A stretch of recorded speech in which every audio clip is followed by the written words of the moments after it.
On April 20th, 1999, two gunmen killed 12 students and one teacher at Columbine High School in Littleton, Colorado. Amy Over was a senior at Columbine, Kacey Johnson a junior. Tom Mauser's son Daniel was a sophomore. Now, nearly 20 years later, we asked these members of the Columbine community to reflect on the 2 decades since the shooting in notes to their younger selves. Dear Case. Dear Tom. Dear Amy, you're 18 years old, getting ready for senior prom. For the first time in your life, you feel confident. You've overcome loss and depression and are now starting your junior year at a new high school. You've had a really good life, a loving wife, 2 terrific kids. You're so proud of them. You are not prepared for what you're about to face. You will now mark all of your life by what happened before and after April 20th, 1999. Tuesday morning, you'll meet with Dave Sanders, your basketball coach and mentor, to discuss a college scholarship offer. He'll say, "You have so much heart, Amy. I knew you could do it." Instead of heading home for lunch as always, you will end up in the school library. I am a teacher at Columbine High School. There is a student here with a gun. 2 hours later, you'll find yourself hiding from gunshots under a cafeteria table. On the floor! You better stay on the floor! Is there any way you can lock the doors? As you crouch in fear with your classmates, you see Coach telling us to run, to get out. As you look back, you will see your coach for the last time. School violence erupted again today, this time in Colorado.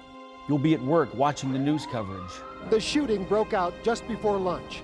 but will be in denial that something bad could happen to Daniel until hours pass with no word from him. Big gunshot and a teacher ran by.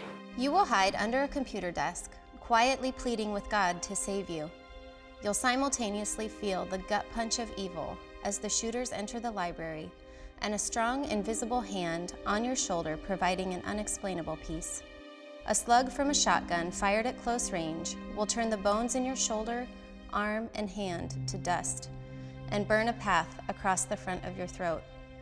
You will have the clarity of mind to slump down and pretend you are dead.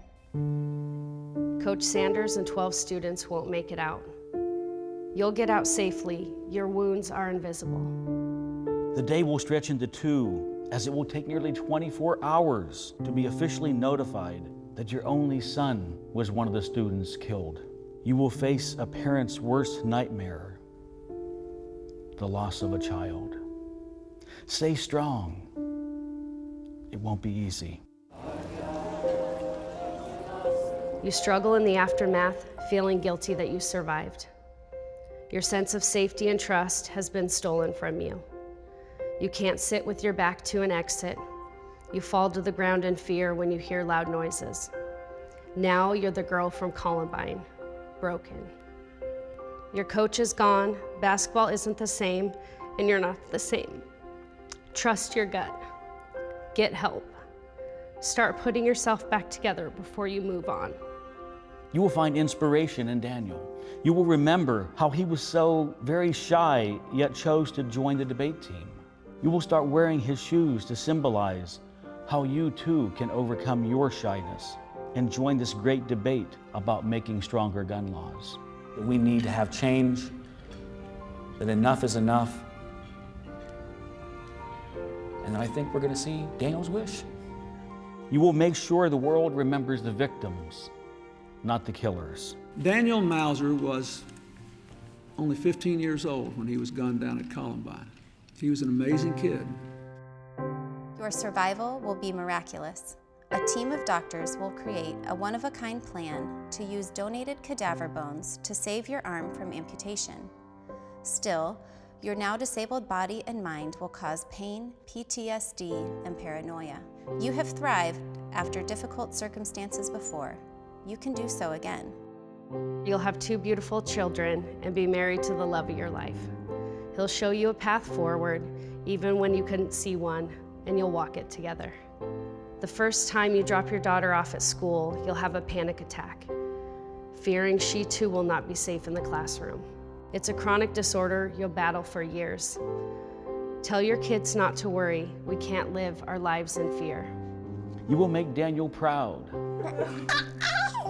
adopting a baby girl from China, giving the time you would have given to him to another child, and bring healing to your family.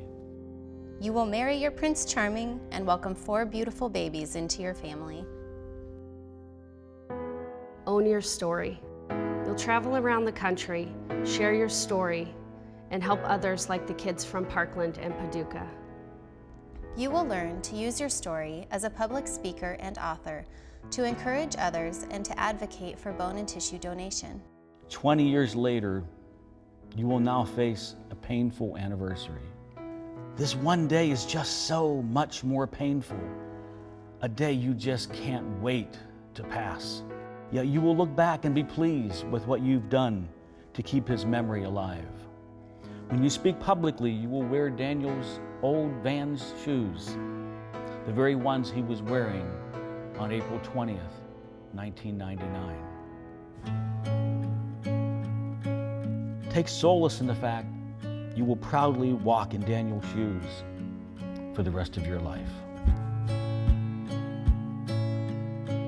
Persevere, ask for help, and embrace love and empathy. It will allow you to move beyond life's difficult moments and reach the beautiful ones.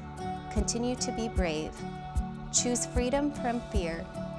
Do not allow the troubles in your life to hold your heart and mind.